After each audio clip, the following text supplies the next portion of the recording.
Hoy vamos a ver otro aspecto importantísimo que tiene que ver con nuestro interior. Lo toca el apóstol Santiago y me parece que esto es muy importante para que cada uno de nosotros podamos experimentar libertad, plenitud y podamos participar de una manera hermosa en el propósito del Padre. Me parece que esto que vamos a hablar hoy es una de las razones por las que las personas no crecen y no avanzan en Cristo Jesús. Hola, Viole, ¿cómo estás, Violeta? Un abrazo enorme. Salúdame a mi buen Tavo, le das un abrazo grande al buen Tavo. Se le aprecia mucho y a ti también, por supuesto. Y entonces, los que pastoreamos y tenemos este privilegio de poder servir, pues a veces nos desesperamos, ¿verdad? Nos desesperamos porque de repente nos emocionamos porque vemos un avance, pero después el avance se detiene. Y después nos desesperamos porque sentimos que no avanza nada. Bueno, hoy vamos a ver algunos aspectos que probablemente nos puedan ayudar a clarificar esto. Hola Blanquita, un abrazo enorme hasta Oaxaca. Se te aprecia y se te quiere mucho también. Esperamos que sigas mejor. También habías tenido un accidente. Como que ha habido muchos accidentes, ¿verdad? Ya no metan la pata, por favor.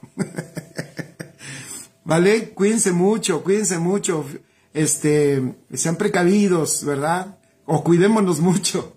Ya, uno cuando está joven, pues uno aguanta, ¿verdad? Pero ya cuando pues no tanto, pues entonces es peligroso. No, yo también ya cualquier resbaloncito en la calle, ya sentimos que se nos movió todo, diría mi abuelita, todo el cuadril, ¿verdad? Ya se nos movió todo, y ya después venimos así como que caminando raro, ¿no? Y nada más fue una pequeña estiradita, ¿verdad? Pero bueno, cuídense mucho, ¿vale? Se les ama. Ok, vamos a empezar. Vamos a ver Santiago capítulo 1, ¿vale? Santiago capítulo 1, vamos allá. Vamos a leer del versículo 5 al versículo 8. Es como siempre lo digo, ¿verdad? Esto empieza con algo que uno está meditando, ¿verdad? En la palabra y el Señor nos está mostrando. Y empezó así como un mensaje, quería yo hacer un comentario, pero pues termina siendo parece un pequeño estudio, ¿no? Esperemos aprovechar toda esta hora para que lo podamos abarcar todo y de esta manera tú lo puedas, lo puedas considerar. Te lo voy a dejar así para que tú lo consideres ahí en tu vida y probablemente después, lo puedas estudiar, ¿vale? Hola Benito, ¿cómo estás? Un abrazo. Somos jóvenes, dice Benito Jorge. Sí, somos jóvenes, Benito. Ya necesitamos vernos para echarnos para correr allá en la montaña, allá en tu casa, como buenos muchachos. Vale, Santiago capítulo 1, versículos 5 al 8. Si le quieres poner allí, ¿de qué vamos a hablar? Vamos a hablar de un alma dividida. Pon allí un alma dividida. Ok, dice Santiago 1, versículo 5 al 8. Dice, y si alguno de vosotros tiene falta de sabiduría, pídala a Dios, el cual da a todos abundantemente y sin reproche, y les será dada. Pero pida con fe, no dudando nada, porque el que duda es semejante a la onda del mar que es arrastrada por el viento y echada de una parte a otra. No piense pues quien tal haga, y aquí viene esta ayuda de nuevo de Santiago para quitarnos de un engaño y de un error. Fíjense lo que dice el versículo 7. Fíjense, no piense pues quien tal haga que recibirá cosa alguna del Señor. De nuevo, Santiago está con esas ganas de quitarnos algunas telarañas que se van creando en nuestra mente y con las cuales allá vamos como que seguimos en la vida en Cristo, como que seguimos según nosotros avanzando, pero de nuevo Santiago hace hincapié en un detalle importantísimo. Escuchen, importantísimo. O sea, Santiago de nuevo se detiene en un detalle que luego por no resolverlo, escuchen, por no resolver, nunca avanzamos.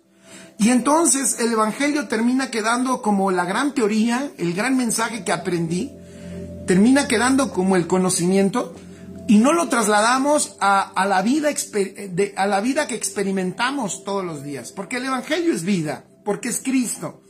El Evangelio, de hecho, lo que hace como mensaje es clarificarnos la vida de Cristo que está dentro de nosotros. Amén. Entonces, Santiago dice, hay algo que tienen que poner atención ustedes, porque el que hace esto no piense que va a recibir cosa alguna del Señor. Increíble, ¿no?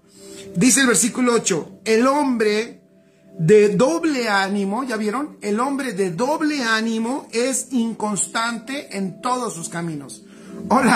Hola Yoki, ¿cómo estás? Gracias por otorgarme el obispado, entonces lo recibo de ti.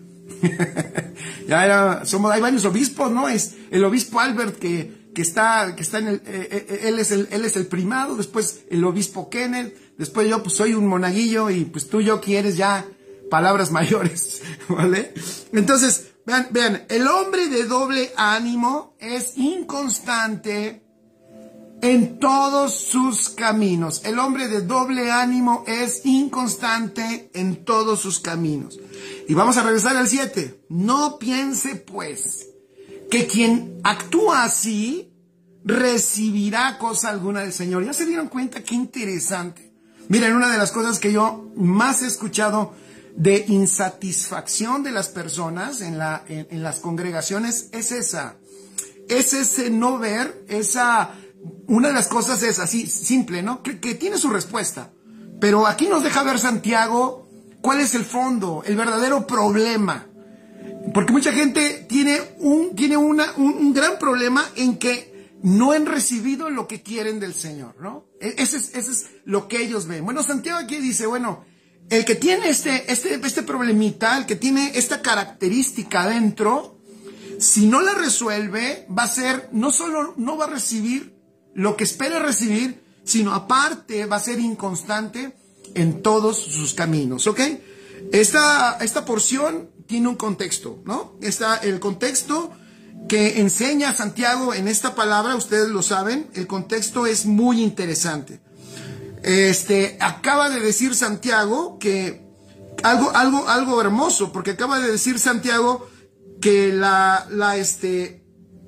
que la prueba tiene un sentido de avance. Acaba de decir Santiago que lo que nos explicó lo que produce la prueba. Entonces él dice, la prueba produce perfeccionamiento. ¿Se acuerdan que ya lo vimos? La prueba produce perfeccionamiento, la prueba produce hacernos íntegros o completos o hechos de una sola pieza. Y también la prueba, fíjense que es interesante, la prueba también participa en que no nos falte nada. Pero viene un detalle, dice que ese resultado de la prueba es que no nos falte nada, pero inmediatamente después, en el versículo 5, lo acabamos de leer, dice Santiago, pero si alguno de vosotros tiene falta de sabiduría, pídala a Dios. Fíjense, qué importante es. Voy a decir dos cosas que yo me ha encantado escuchar, por supuesto, y entender, pero algo que no tenemos que olvidar. Escuchen, por supuesto que en Cristo Jesús, en el avance de Cristo, cuando lo entendemos mejor, nos hemos dado cuenta que en Él lo tenemos todo. Nos damos cuenta y avanzamos en el entender la plenitud de Cristo en nosotros. Pero a la vez, Santiago me gusta porque cuando dice que el fin del Señor es que no nos falte nada, inmediatamente menciona algo que todos, fíjense, menciona algo que todos deberíamos de dar cuenta que nos falta y que en cierto sentido, no en nuestra condición espiritual, sino en el avance de Cristo en nuestra alma, en el avance de nuestra alma, en la transformación, siempre tenemos que reconocer que hay algo que nos falta. Es peligrosísimo, escuchen, cuando el mensaje lo dejamos en esa condición en donde nada nos hace falta porque ya lo tenemos todo, y entonces a la vez vamos actuando como personas incompletas.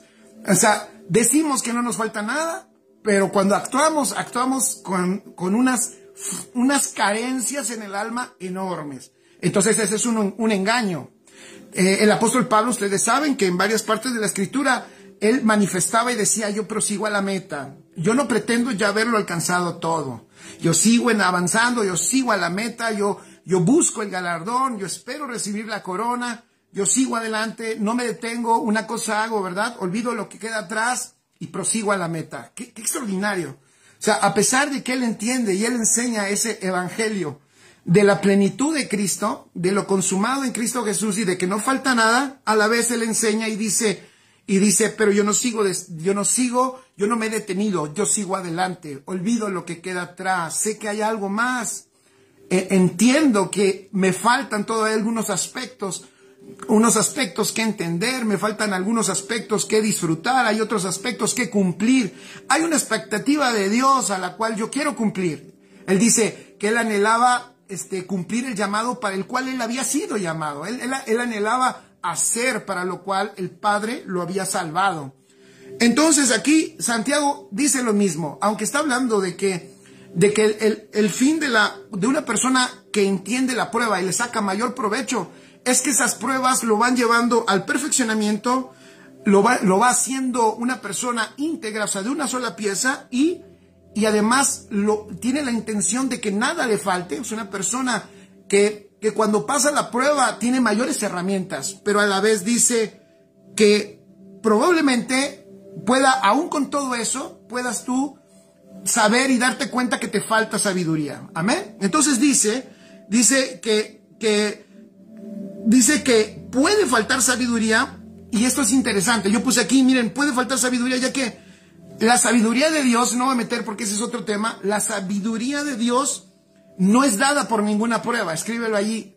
Las pruebas no nos dan sabiduría, porque a nosotros Cristo nos ha sido hecho poder de Dios y sabiduría de Dios. Amén. Fíjense qué interesante. La prueba nos aporta algunos aspectos, pero Santiago sabe que la sabiduría es Cristo, y él por eso dice, si tú te sientes falto de sabiduría, bueno, entonces pídesela a Dios. ¿Por qué? La sabiduría divina, esa sabiduría que viene de lo alto. Acuérdense que los apóstoles también enseñaban que era una sabiduría que era dada para los que le aman y para los que son gobernados por él. Amén.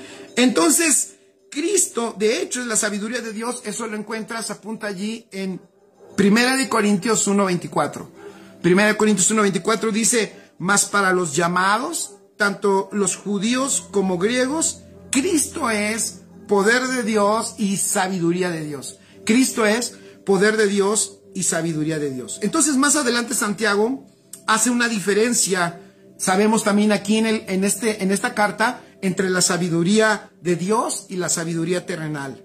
Entonces, Dios provee abundantemente, dice Santiago, esta sabiduría, y la da, obviamente, la provee abundantemente, y además Dios no hace ningún reproche al darla. ¿Qué significa esto? Que Dios no reprocha, por supuesto, no la da abundantemente a aquellos que la piden, que claman y que la desean y que la anhelan. Es de nuevo esa dinámica hermosa, explicaba yo el otro día, de amar al Señor y demostrárselo a través de nuestra búsqueda, de nuestro interés, del poner atención nosotros a su palabra.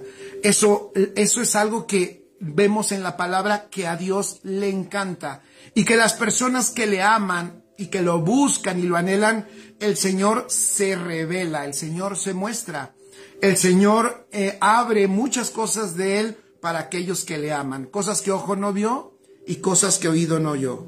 Pero dice algo, versículo 6, amén, ahora vamos al versículo 6, Santiago 1, versículo 6, dice, pero pida con fe, no dudando nada, porque el que duda es semejante a la onda del mar, que es arrastrada por el viento y echada de una parte a otra. La palabra dudar es una palabra que nos deja ver en su sentido etimológico como una persona, fíjense, una persona que está en una disyuntiva. Es como cuando tú te paras en una Y, ¿verdad?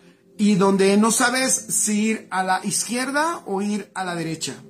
Entonces, Santiago dice que una persona que duda es una persona vacilante también. La compara como se mueven las olas del mar y cómo esas olas se agitan de un lado para otro, ¿verdad? Es interesante porque dice que esta agitación, más adelante en el versículo 8, Lo dice ya en la realidad de lo que está pasando dentro de nosotros. Porque una persona, escuchen, está siempre parada en una disyuntiva cuando no sabes ir a la izquierda y a la derecha. Y porque una persona es continuamente agitada como las olas del mar. Y obviamente tú y yo sabemos, si hemos ido alguna vez a la playa, que una de las características de estar en el mar, y sobre todo en la orilla, es que es bien difícil mantenerse quieto, precisamente por el oleaje. O sea, es una total inestabilidad. Amén. Entonces, fíjense la imagen que está dando el apóstol Santiago, porque está dando ya un cuadro de personas que tienen constantemente o que viven en una inestabilidad permanente. Qué interesante. Dice Ofe López, Cristo es sabiduría y lo que nos falta es pedir que la usemos como Él quiere. Así es, Ofe, gracias. Entonces,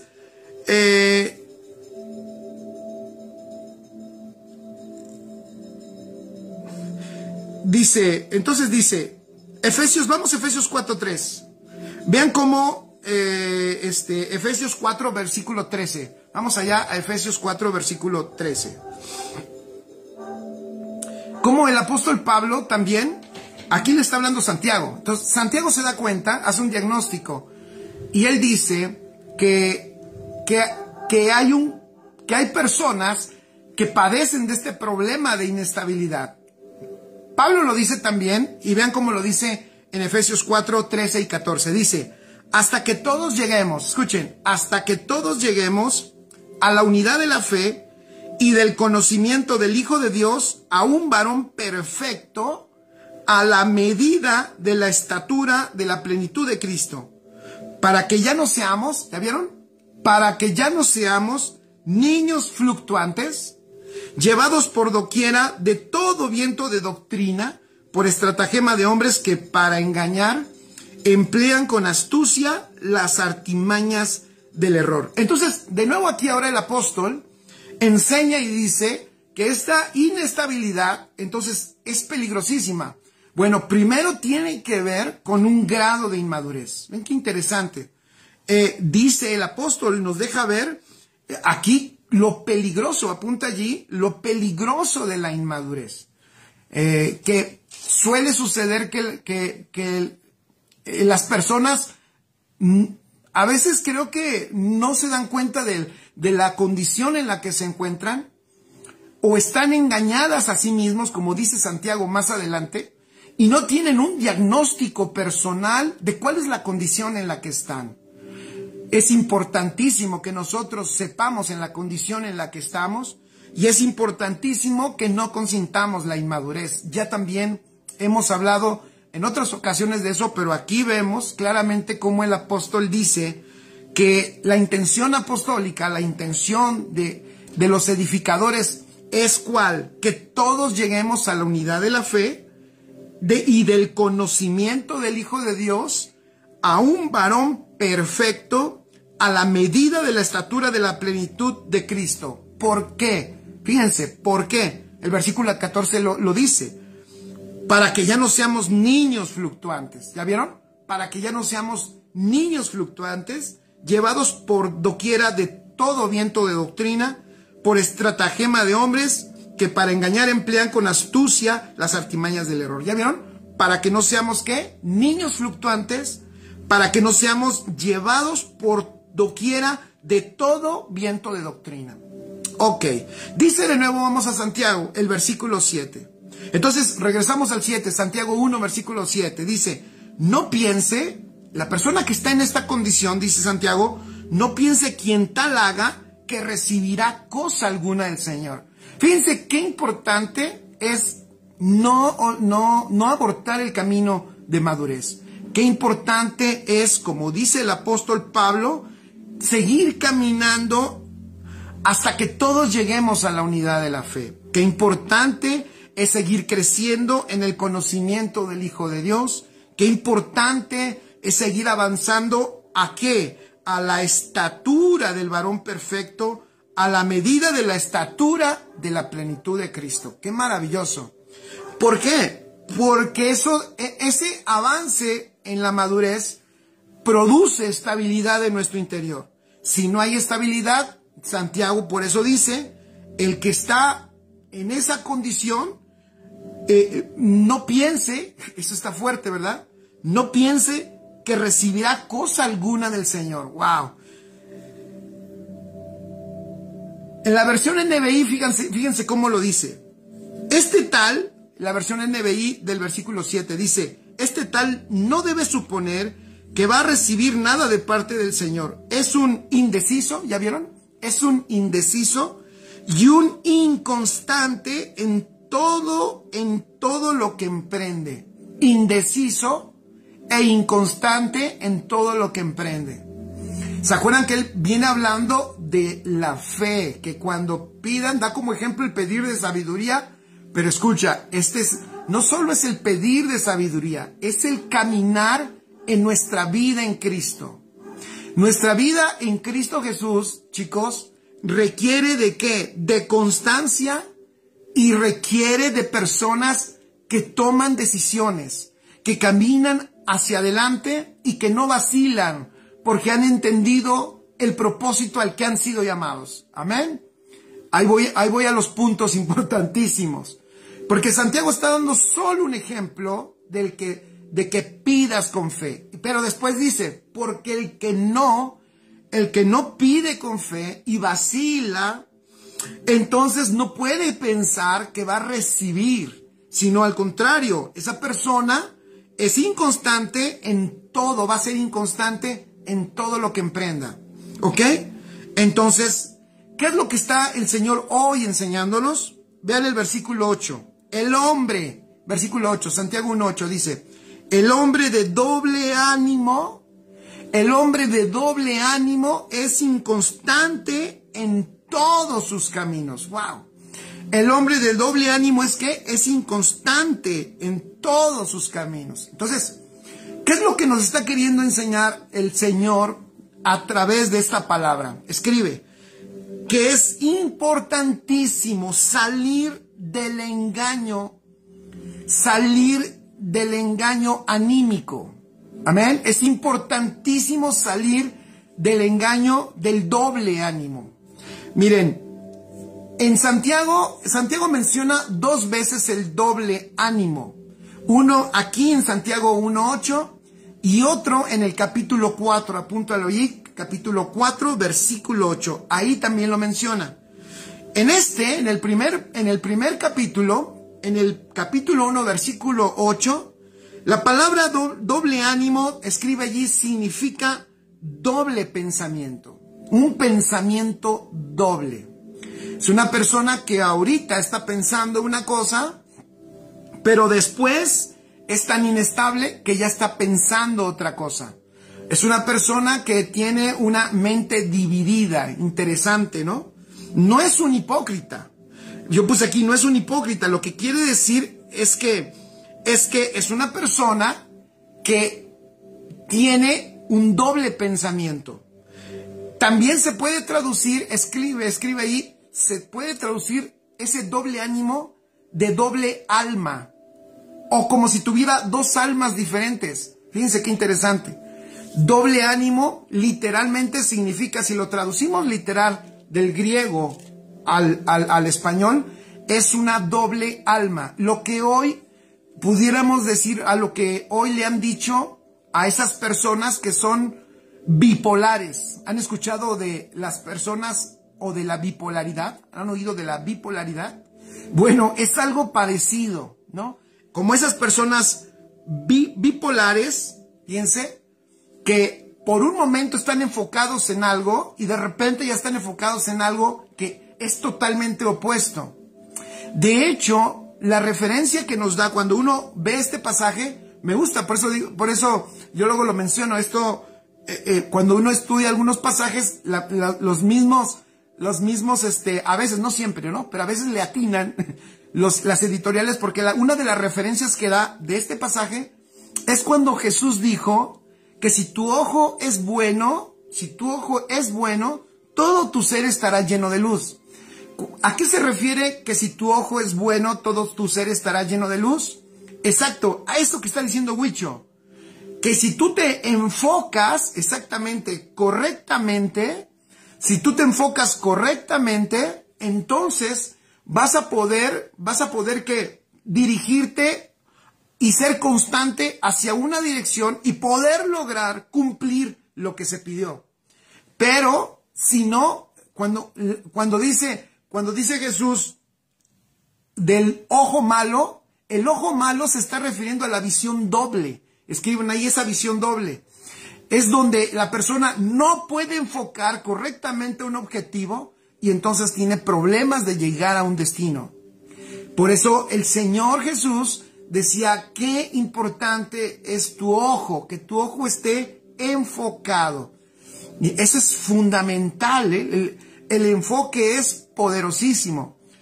Consejos, estamos aquí y esa es la intención de esta palabra del día de hoy y de todos los miércoles. Acuérdense que nuestro programa se llama Una Palabra que Forma. Y una de las cosas, chicos, importantísimas que nunca debemos olvidar es estar enfocados, estar ubicados en qué es lo que el Padre quiere, en cuál es el propósito al que nos ha llamado. Es verlo a Él y no mirar hacia otro lado, hacia ningún otro lado, sino estar enfocados en Él permanentemente y siempre. ¿Ok? Entonces, la palabra inconstante, fíjense qué interesante, es otra palabra griega que es akatástatos, algo así, y es lo contrario, fíjense, es lo contrario a poner orden. ¿Vieron? Entonces, lo contrario a poner orden.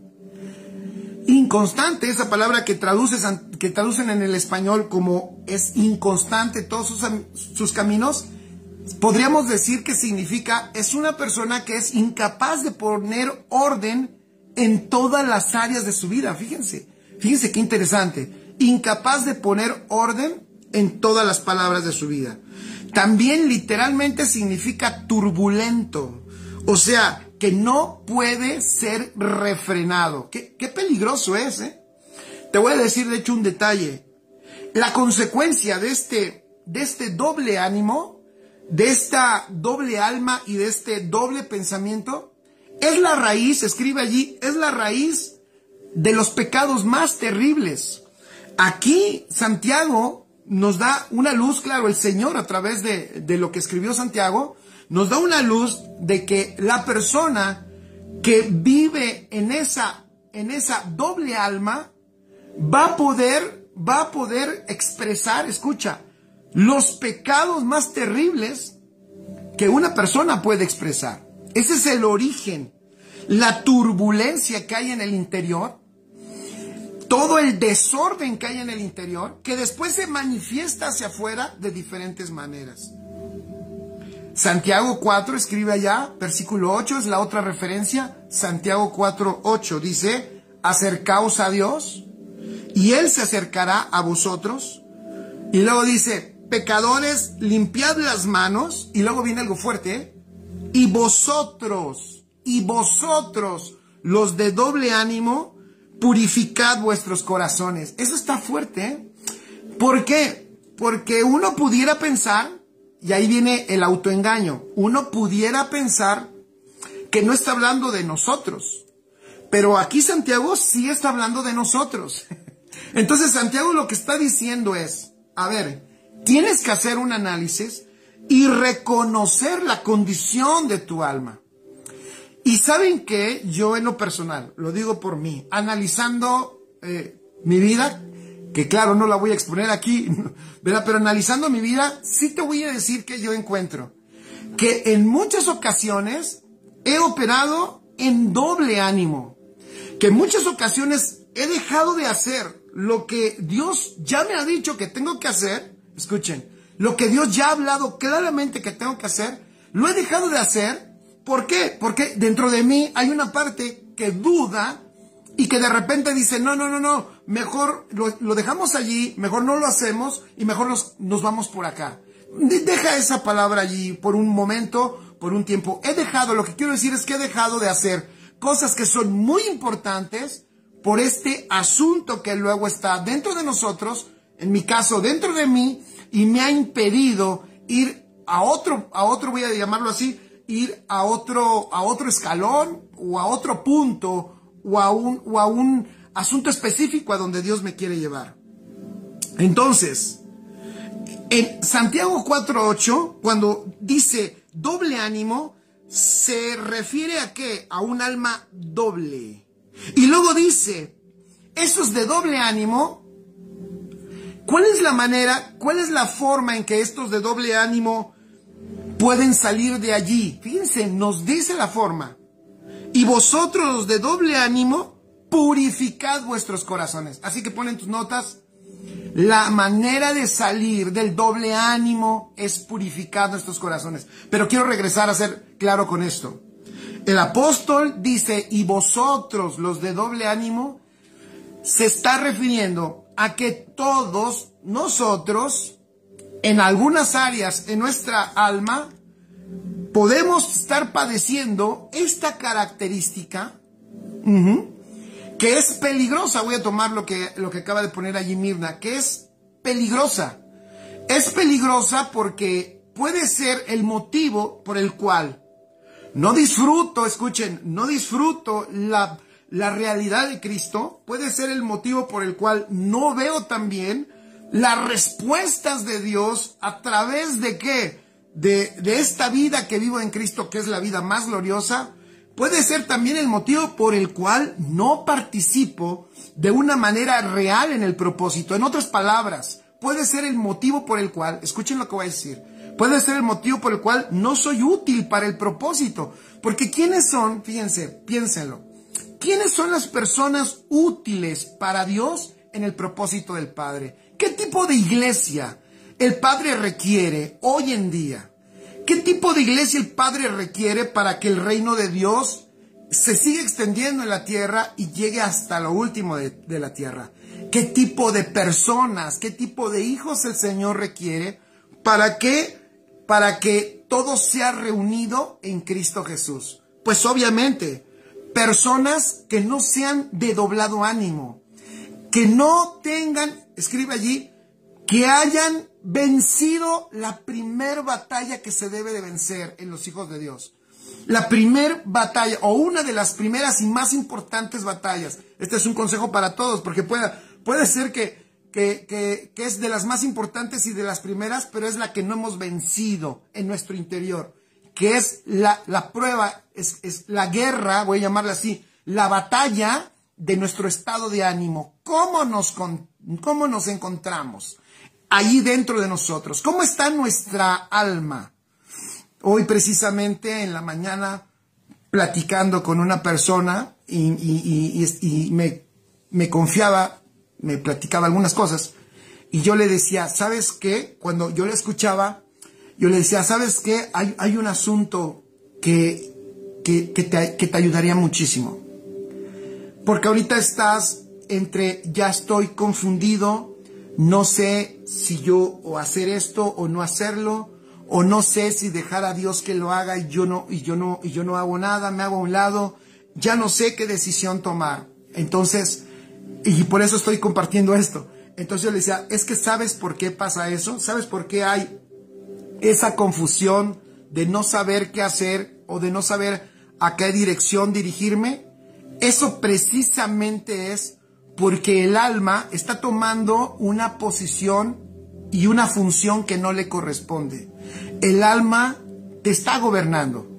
Entonces, el alma te está gobernando. Y el alma no formada, y aún formada, no fuimos diseñados para que nuestra vida fuera gobernada por nuestra alma. Fuimos diseñados para ser gobernados por Dios a través de nuestro espíritu. Amén. A través de nuestro espíritu. Es escuchando, escuchen, es oyendo al Padre, es escuchando su dirección, escuchando al Rey y tomando decisiones en la realidad espiritual que vemos, en la realidad espiritual que escuchamos, en la voz de Dios, del Padre que nos habla y del Padre que nos enseña. Amén. En el alma tenemos que vencer esa gran batalla del estado de ánimo en el que se encuentra. Y a esta persona le decía, es que el estado de ánimo en el que te encuentras ahorita, esa no es tu realidad. Es un estado de ánimo en el que te puso tu alma. Y es por eso que requerimos los hijos de Dios vencer esa batalla. Es indispensable. Hoy las personas, cuando a una persona se le dice bipolar, ¿qué se está diciendo? Es una persona que cambian sus emociones ante cualquier situación. Pero si te das cuenta, muchos de los hijos de Dios padecen esa condición, ¿no? Porque por un momento Dios les da una convicción, les deja ver, deposita una palabra en ellos la escuchan, pero después, ante cualquier situación de la vida, la persona se hace inestable emocionalmente. Una persona de doble ánimo es una persona, escribe, que no termina de establecerse en la realidad de Cristo. Lo vuelvo a decir, es una persona que no termina de establecerse en la realidad de Cristo. Aquí es un gran consejo. La realidad de Cristo debe de ser la condición donde nosotros hacemos casa. Allí habitamos, en su realidad. Así es, el alma, gracias Lucía, muy correcto. El alma fue diseñada en el diseño, no para gobernar, sino para expresar lo espiritual, para expresar lo eterno, amén, para expresar lo verdadero. Pero un alma que no ha venido al orden, entonces va a ser un alma que no regresa al diseño, al orden de Dios, va a ser un alma que va a gobernar. El problema de eso, familia, es que el alma, ¡pum!, nos expone muchos sentimientos. Entonces, de repente te vas a encontrar personas que están anímicamente bien, pero ante cualquier situación de la vida, cualquier aspecto, cualquier prueba o dificultad que se les presenta, el alma les juega muy mal al ponerles sentimientos contrarios de la realidad de Cristo, y entonces la persona toma decisiones en esa falsa dirección. Entonces una persona, escuchen esto, una persona de doble ánimo no se establece en la realidad, no logra establecerse en la realidad de Cristo. Oigan, y si tú y yo, escuchen esto, si tú y yo no nos establecemos, no caminamos y no vivimos en la realidad de Cristo, te voy a decir algo terrible. Es prácticamente como si viviéramos tú y yo como si no tuviéramos a Cristo, aunque lo tenemos, ¿vale? No estoy poniendo en tela de juicio que lo tengas. Porque por eso Santiago dice a vosotros. ¿A quiénes vosotros les está hablando? Les está hablando a los que tienen a Cristo. Entonces les está diciendo, si tú identificas que tienes un doblado ánimo, o sea, en otras palabras, que eres una persona inconstante, que no has podido tener firmeza y caminar en la dirección que el Señor te marcó, debes de analizarlo. ¿Por qué? Porque aunque tengas a Cristo dentro, si no eres una persona que ha establecido su vida en la realidad de Dios, no vas a permanecer, fíjate, no vas a permanecer disfrutando esa realidad, y en otras palabras, tu vida va a ser prácticamente igual a una vida que no tiene a Cristo dentro de ella. Porque lo que vas a empezar a practicar puede ser una religión, ¿no? Que eso es lo que le pasa a muchos. Van a una iglesia, que digo, está bien, alaban, adoran, escuchan un mensaje, todo eso está muy bien. El problema es que ese mensaje, que eso que escuchaste, que esa palabra que te fue lanzada, no sea donde tú estés establecido. Amén. Entonces, por eso hoy es importantísimo que tú sepas cuánto de esto está pasando dentro de ti.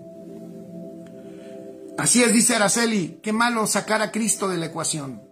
Lucia Orozco dice, tristemente así es como tener una fortuna en el banco, así es, y no hacer uso de ella, ¿no? Tener una fortuna, chicos, imagínense, allí está todo el tesoro, es nuestro, pero nosotros, por engaño de nuestra alma, no nos establecemos allí. Vean qué terrible es eso, ¿eh? Ok, por eso es importante que tú sepas cómo está tu alma, cómo reacciona tu alma ante diferentes circunstancias.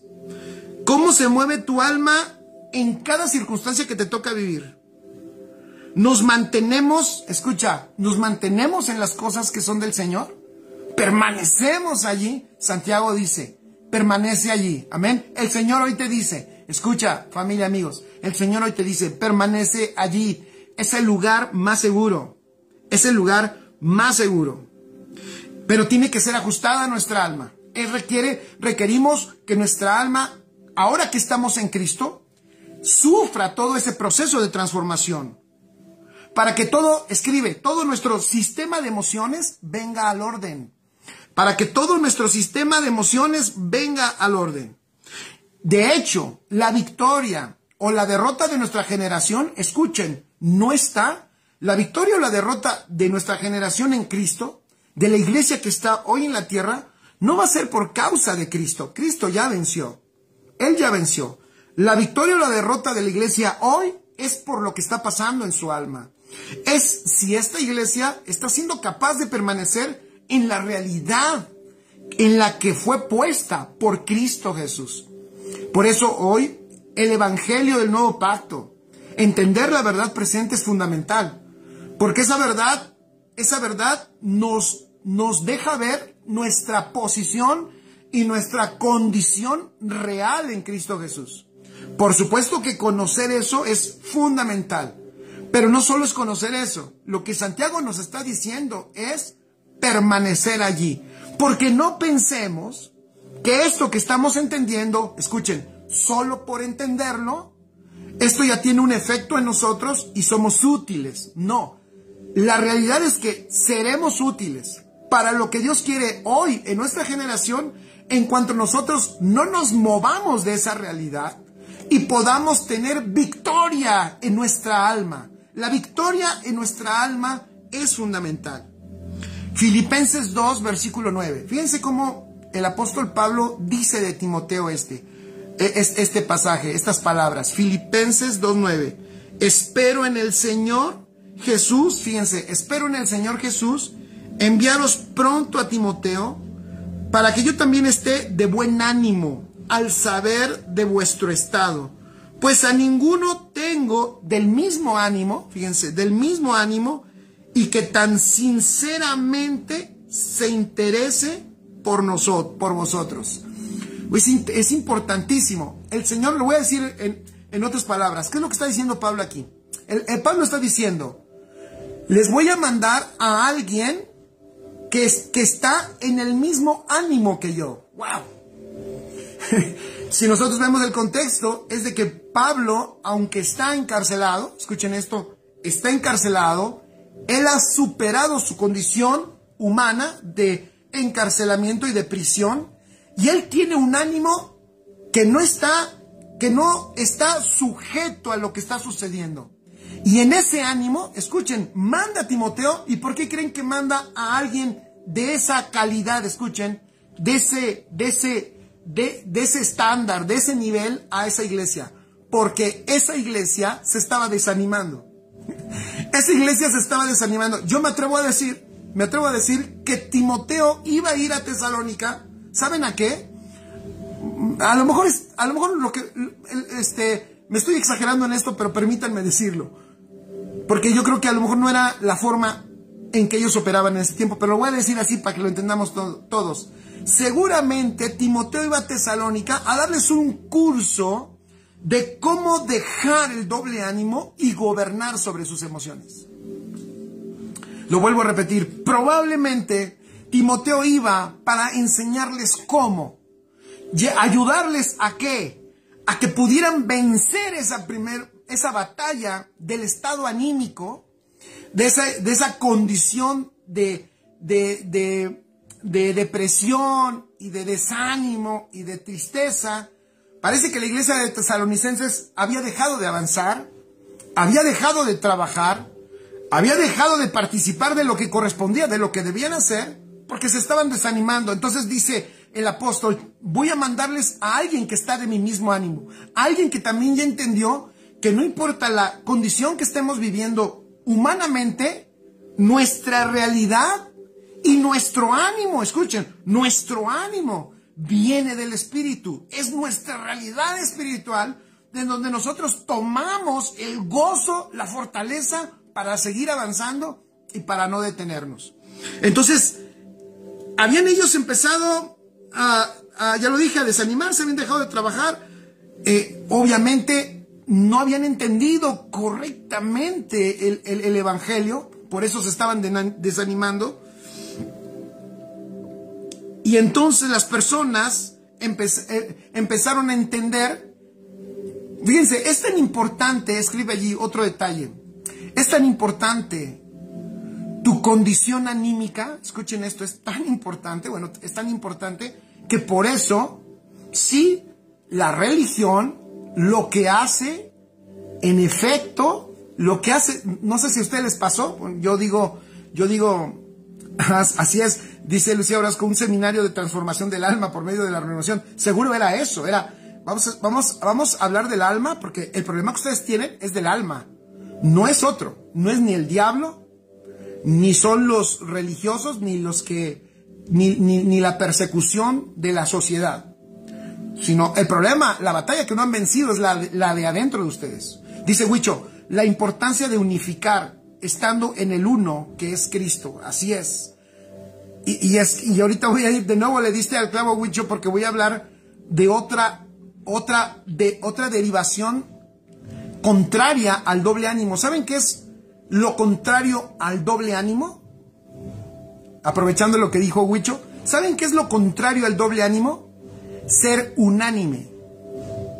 ¿Ya vieron? Ser unánime. En otras palabras, de una misma alma. Qué maravilloso, ¿no? O sea, mientras hay un problema de doblado ánimo, hay una operatividad en otro nivel cuando eres de una sola alma, cuando operas en el uno. Maravilloso. Dice Margarita Ortiz, tenemos que ser como Cristo para que las personas se enamoren de Él. Así es. Entonces, es importante porque, ahí va a decir, el estado de ánimo es tan importante, escribe, que de hecho una persona, ¿qué le estaba pasando a los tesalonicenses? Ya estaban entendiendo mal el mensaje. Porque la persona entiende de acuerdo a su estado de ánimo, y eso lo hemos visto. Cuando una persona va enojada y escucha el mensaje, oye mal, distorsiona o no lo entiende. Y ya no voy a dar más ejemplos, pero ustedes saben lo que sucede cuando una persona, el estado de ánimo no le permite escuchar correctamente. En otras palabras, las personas entienden, escribe esto, las personas entienden de acuerdo al alma o al ánimo que tienen. De acuerdo al ánimo que tienen. Increíble. Entonces, es importantísimo, sí, tu estado de ánimo. Iba a decir, ¿qué es lo que hace la religión? Seguramente ustedes lo pasaron y yo también. Para que vean que sí es importante el estado de ánimo. Lo primero que hace la religión, si ustedes recuerdan, lo primero que hace es ese gozo de la salvación, ese disfrute de la salvación, de haber sido rescatados y traídos a Cristo Jesús. La religión lo mata. La religión mata rápidamente ese gozo y ese disfrute. Es lo primero que hace, porque sabe que una persona que pierde el ánimo que viene del Espíritu, escuchen, porque por supuesto, el otro día estaba en una iglesia y yo les decía, yo no puedo, yo no creo, algo está mal.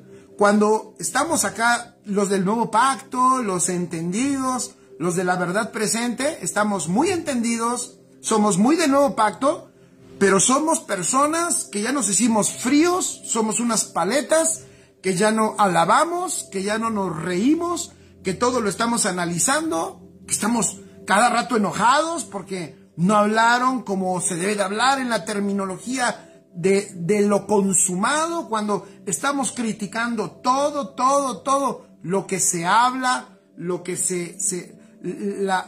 las terminologías de los demás, y nos convertimos en unos policías, pero policías amargados, ¿no? Esos policías que están enojados y que yo digo, algo no está funcionando cuando perdemos el gozo y el disfrute de esta vida, chicos. No puede ser.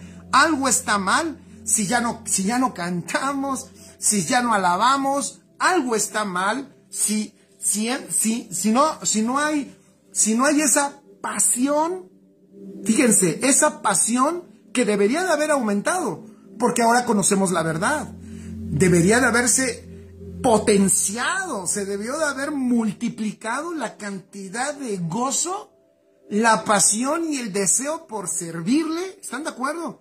Eso debería de haber aumentado, porque para eso el Señor puso, dentro de otras cosas más, el alma en nosotros, para que nosotros, pudiéramos sentir, sí, lo que Él siente. Disfrutar, sí, disfrutar lo que el Padre disfruta. Amar, sí, amar, pero amar lo que Dios ama, por supuesto.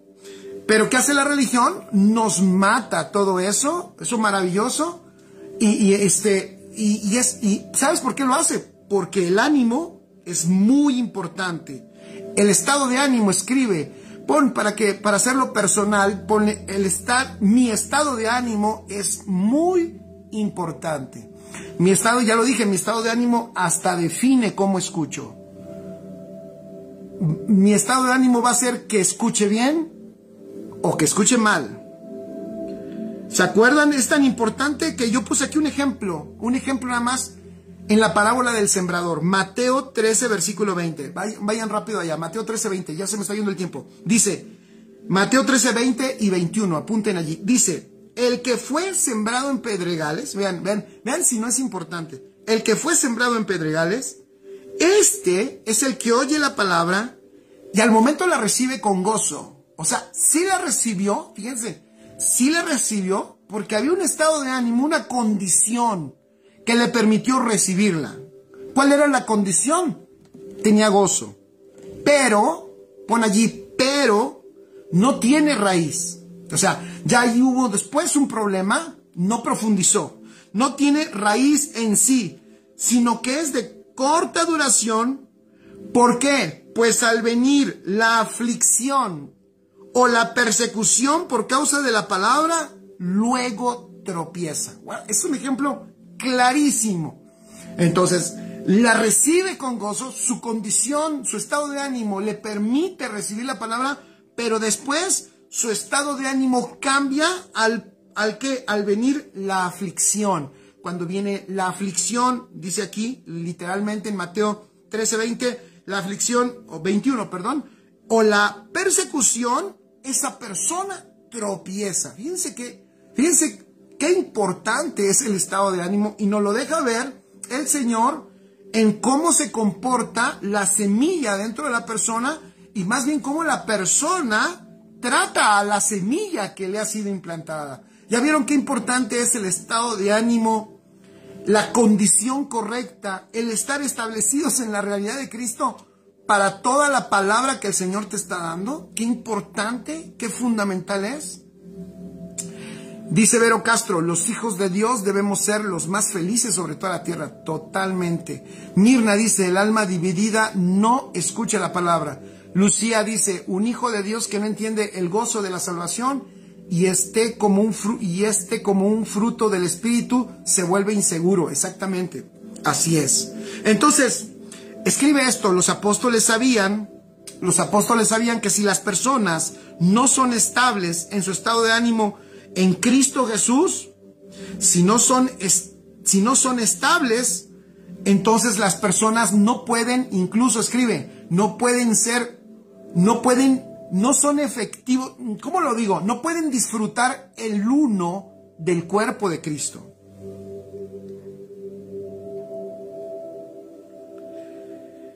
Las personas que no son estables no pueden disfrutar el ser unánime, de una sola alma. Fíjense qué maravillosos.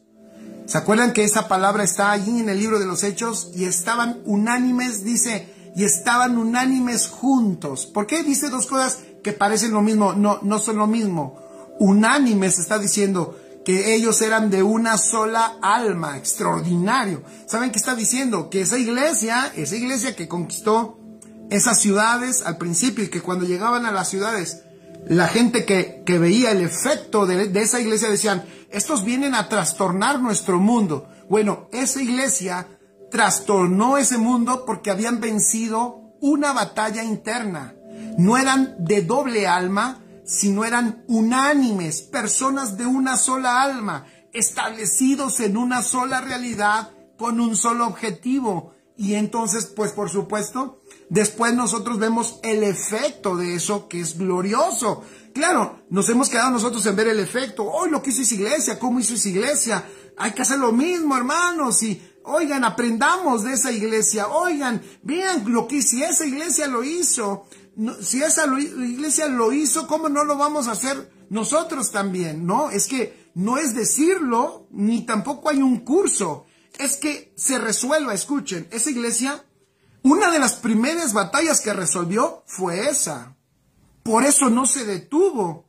Y aunque ellos en algún momento se detuvieron, esos, como Jesús oró, no solo te pido por estos, sino por los que van a creer por la palabra de estos. O sea, todos los demás, también la iglesia de Antioquía de los gentiles, que resolvió, que llegó en su generación a cubrir prácticamente todo el mundo conocido, resolvieron primeramente ese asunto en el interior. Por eso, uno de los motivos, escuchen esto, por eso uno de los motivos por los cuales Pablo no quiso llevar a Juan Marcos, ¿se acuerdan? Lo hemos mencionado varias veces, cuando Pablo tiene una diferencia con Bernabé, porque Pablo no quiere llevar a Juan Marcos y lo regresa. Uno de los motivos que da Pablo es ese, es que Juan Marcos no está aquí con nosotros. O sea, él está aquí con nosotros, pero está pensando allá. Él tiene doble ánimo, él tiene doble mente. Él no está aquí, Bernabé. Pero Bernabé le dice, oye, pero sé paciente, dale oportunidad, espérate tantito, le va a ir cayendo el 20. Entonces Pablo, entendiendo lo que Dios requería en ese momento, dice, no. Él puede ser un problema para nosotros, puede ser hasta un freno, nos puede ocasionar que nos detengamos si a medio camino Él decide abandonarnos y regresarse porque no está aquí 100% con nosotros, sino está pensando, Pablo le llama así, en las cosas de este mundo, pero sabemos que no está hablando de cosas malas, lo que está hablando es de que es una persona, en esa condición en la que estaba Juan Marcos, una persona que tenía el alma dividida. O sea, estás aquí, pero a la vez no estás aquí. Estás pensando en todo lo que dejaste allá. ¿Ya vieron?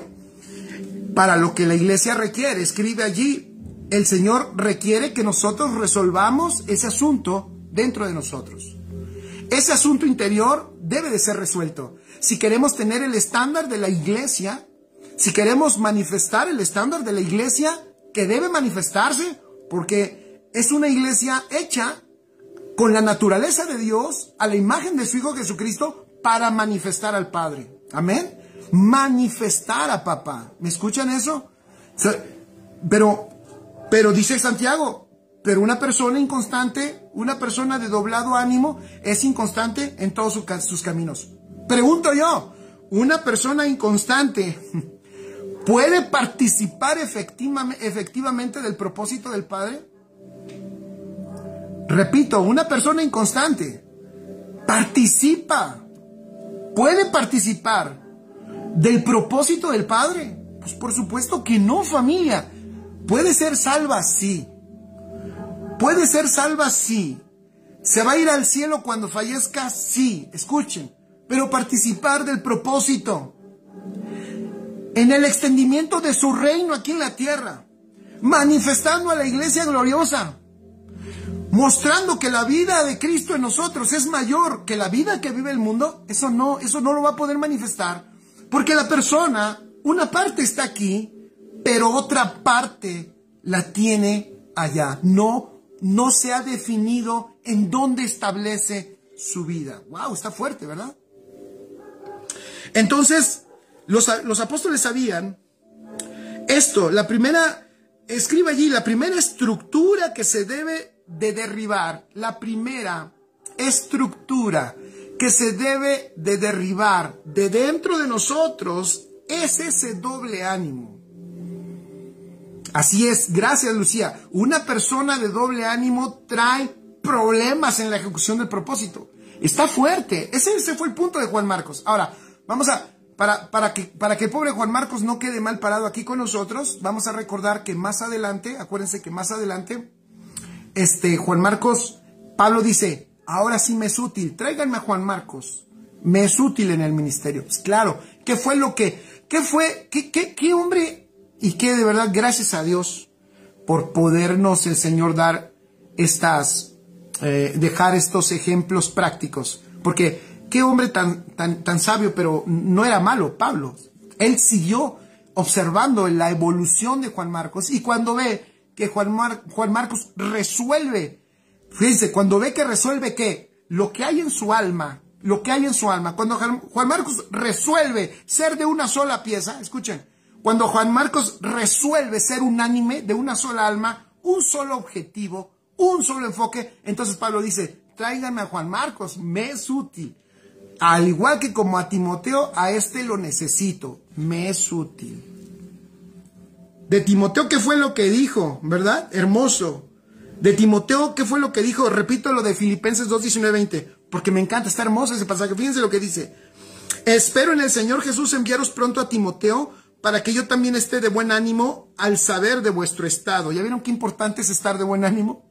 Y dice el 20, pues a ninguno tengo del mismo ánimo, y que tan sinceramente se interese por vosotros, Y más adelante dice, porque la mayoría otros buscan lo suyo, buscan solamente sus propios intereses, buscan solamente y trabajan por sus propios intereses para sus propios beneficios. Sí, no hay que balconear a Juan Marcos, ¿verdad? Sí, sentí feo, por eso estoy terminando la historia, porque Juan Marcos funcionó, pero resolvió esa guerra, esa batalla que hay en el alma. Yo te quiero invitar. Mira, la vida más poderosa, más maravillosa, la más emocionante es la vida en Cristo. Si no la has experimentado, probablemente puede ser el asunto, porque no has decidido enfocarte en donde te tienes que enfocar, porque no te has decidido parar en la única realidad que te puede sostener y que te da la victoria ante cualquier circunstancia, porque probablemente muchas veces te has achicado ante una circunstancia, y cuando viene una circunstancia, no sé si les pasó, yo lo digo porque me pasó a mí, cuando viene la circunstancia, entonces me muevo y corro hacia otra dirección y abandono lo que el Padre me había dicho que no temiera y que lo hiciera porque Él está conmigo. Probablemente eso es lo que no te ha permitido disfrutar la vida más maravillosa y extraordinaria. Esa vida que tus hijos quieren ver que se puede vivir. Esa vida que si tú la vives, tus hijos la van a disfrutar y van a decir, esa vida, mamá, esa vida, papá, es la vida que yo quiero vivir. Yo quiero vivir eso. Yo quiero vivir esa vida en donde somos de una sola alma, en donde vivimos y permanecemos en una sola realidad y no nos movemos de allí. Entonces, esa primera estructura dentro de nosotros la debemos de derribar. Por eso, por esta razón, cuando no se derriban esas estructuras del ánimo doble, muchos hijos de Dios nunca participan del avance del reino. Si el alma humana, escribe allí, no se estabiliza por la vida de Cristo, si el alma humana no se estabiliza en Cristo, no va a poder disfrutar, participar ¿de qué? Del avance del reino de Dios. No se puede manifestar el nivel de iglesia, ya voy a terminar, no se puede manifestar el nivel de iglesia de Cristo con personas inestables.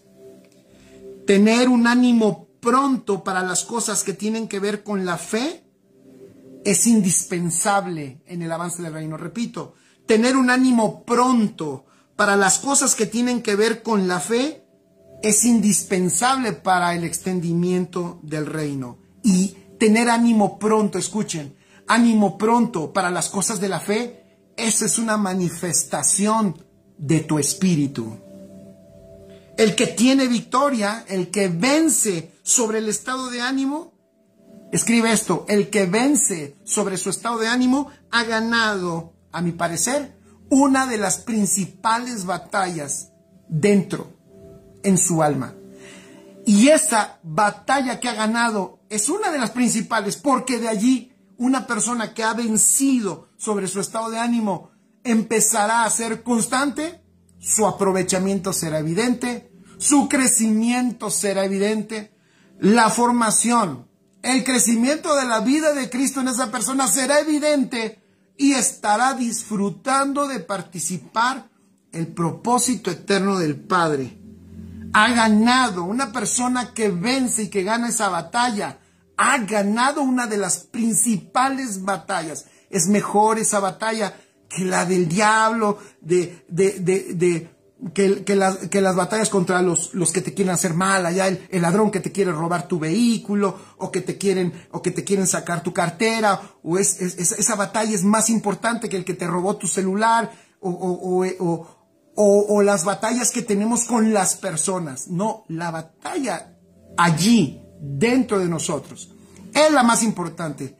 Si la ganas, escucha, si esa la ganas, ganaste una de las batallas más importantes en tu vida.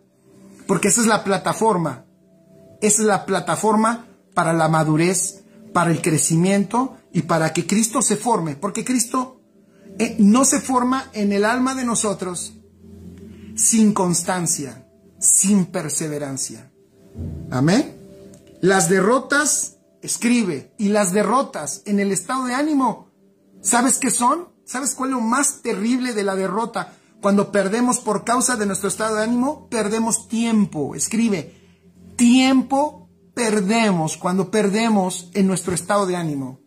Porque nos detenemos, nos paramos, nos desviamos. El Señor nos ama, nos sigue hablando, nos lleva a rectificar. Rectificamos, regresamos, pero ¿sabes qué? Por causa de no haber vencido en nuestro estado de ánimo, por causa de no haber traído orden en nuestro estado de ánimo, perdimos el valioso tiempo, que tú sabes y yo sé que el tiempo es un recurso divino, no renovable. Lo que no hicimos hoy, escucha, lo que hoy ya no hiciste, ya no lo vas a poder hacer. Lo que hoy ya no avanzaste, no, pero mañana lo avanzo. Sí, pero ya perdiste tiempo. Mañana podías haber ido al 3, pero como hoy que debiste de haber ido al 2, no lo hiciste, mañana apenas tendrás que ir al 2. No sé si me estoy explicando. Y entonces para llegar al 3 tendrás que ocupar otro tiempo. Qué importante es la manifestación entonces de gozo, de júbilo y de alegría cuando se gobierna nuestra alma y nos hacemos unánimes de una sola alma. Entonces escribe esto, recogemos todos los sentimientos, las impresiones de nuestro espíritu y las manifestamos. Y nos manifestamos como personas, no de doblado ánimo, sino como personas firmes, permanentes, decididas, con pasión, caminamos hacia el único propósito y eterno propósito en el cual Dios nos ha llamado y permaneceremos en él, aun a pesar de cualquier circunstancia, porque nuestra alma tiene una condición estable, porque está parada en lo consumado, está parada en la roca. Eso es estar en la roca, inconmovible. ¿Se acuerdan? Cristo es mi roca inconmovible, pero ahí estamos temblando de miedo y nos tratamos que quitar y decimos que Cristo es la roca inconmovible, pero nosotros salimos corriendo ante cualquier circunstancia. No, Cristo es nuestra roca. Él es inconmovible y en esa realidad debemos de establecer nuestra alma para que venga al orden y gobierno de Dios y dejemos de ser de doblado ánimo y seamos de una sola pieza. Amén. Esta palabra es la que